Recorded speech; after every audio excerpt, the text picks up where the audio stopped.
Sabrina Salvati is the host of Sab's podcast, a wonderful watch, a co-host of Revolutionary Blackout Network. I'm sure she's been as enthralled by the opening of the DNC as anyone. Sabrina, thank you very much indeed for joining us again. Maybe I was too harsh on Barack and Michelle, but I simply can't bear. My mother used to say, when she heard a woman swear, she used to say, "Our Lady weeps when she hears a woman swear." I want to weep when I see a black person in American politics saying and doing the same wicked and evil things that white politicians and white leaders in the United States have always done. Is that unfair of me? No, it's not unfair. I think when you look at people like Michelle Obama and Barack Obama, people have to realize that they are not representative of majority of the African-American community in the United States. They are a part of an elite bubble that the majority of us will never see or never entertain. And they are also a part of that Clinton circle. And so was Kamala Harris, by the way. That's why Kamala Harris was tapped to be the nominee. That's why she had the approval of the Clintons when she was running for Senate. These are certain people that have decided to play the game in order to get ahead. And the majority of Americans are not playing that game. Unfortunately, people still fall for the usual Democrat tricks of, if you don't vote for us, you're going to get Trump. And what I tell my audience is that there will always be a Trump. There will always be Republican opposition. But if you don't push the Democratic Party to fit your needs and your wants, if you don't get the Democratic Party to meet your demands, then you're just doing this for show. And what a show it was. Kamala Harris has now raised in excess of $1 billion. They've spent God knows how many millions of dollars on this jamboree in Chicago. Chicago is on lockdown. The entire city has been effectively turned into an armed camp to protect a party that's supposed to be the party of the people, but they can't let the people get anywhere near them. Am I right? You are correct. That area was blocked off, although I did see a couple of videos where protesters were able to break through at least one of the barriers. But this is a class divide that I want people to really understand. The people that you see at this convention that are on the stage that are telling you to support Kamala Harris, they don't even want to talk to the working class people that are outside protesting against a genocide. They don't want to talk to the everyday common man. If you look at Kamala Harris's campaign right now, notice she's not giving any interviews. You not see Kamala Harris out there meeting with the everyday average worker. I'm talking about the people that are working at Dunkin' Donuts, the people who are waiting tables. She's not speaking to those people. She's speaking to people that are part of a certain academic class and a certain, economic class. And that's very unfortunate for the Democratic Party, but this has been happening for quite some time.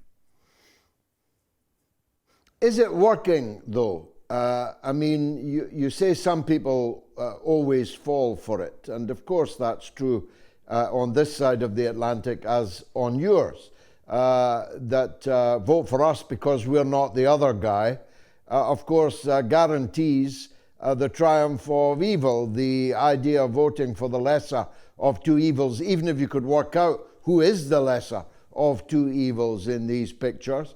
Only means that evil always wins. The truth is, Kamala Harris is co-responsible for every single ill in America over the last 3.5 years. I mean, the Democrats have controlled the Congress for 12 out of the last 16 years. They hold the White House now, and yet it's all Trump's fault. Do people fall for this? Unfortunately, some Americans do fall for it. A lot of people don't I would say in the Democratic Party didn't blame Kamala Harris for the genocide, for example, or the economic situations that we have in this country, like the inflation. They primarily blame Joe Biden and hold him responsible for that. And that's why we saw such a big shift in the polls once Kamala Harris was selected. And I say selected because no one voted for Kamala Harris in the 2024 Democrat primary. She was selected by leaders of the Democratic Party. And not even Barack Obama, from what I understand, what happened behind the scenes. He wanted to have an open primary, but Joe Biden went ahead and endorsed Kamala Harris, which forced Obama's hand. The problem that you run into is that a lot of people have Trump derangement syndrome. So they're willing to do whatever they can not to get Donald Trump. What is also unfortunate is that some people are not making the connection to the genocide in Gaza with Kamala Harris, even though her campaign has publicly stated that she will not support an arms embargo to Israel and she would not condition any aid to Israel. So unfortunately, if Kamala Harris wins, I think that part of the base is just going to have to wait to see this for themselves. But I've been trying to educate my viewers that you can vote against genocide. I will be supporting Jill Stein. And I think something that the UK has that we really need in this country, we need multiple parties in this country that can get on the ballot. And with the Green Party in particular, it has been a Democratic Party that has been pushing the Green Party off the ballot in multiple states. But luckily, Jill Stein has been able to beat back most of those. But we need a working party for working people in this country, similar to what you have now in the UK. And that's the only pathway forward. That organizing mutual aid and building dual power. And that is how you are going to get transformative change. You are not going to get transformative change in this country in the two-party system because both of those parties are owned by Wall Street, the military-industrial complex, and also Israel. Now, there is another new force. I'm also a big supporter and friend of Dr. Jill Stein and wish her every success. But Robert Kennedy, who on many, many issues would have been an outstanding third force candidate, but made it impossible for people like you and me to support him in any way by the obscenity of his take on the Israel-Palestine questions. But he is on 5% of the vote practically everywhere. And there is talk now that he's going to stand down and throw his weight behind Trump. How do you think that will work out? I predicted this would happen a couple of months ago because the campaign was running out of funds. That's usually the first sign, losing money there.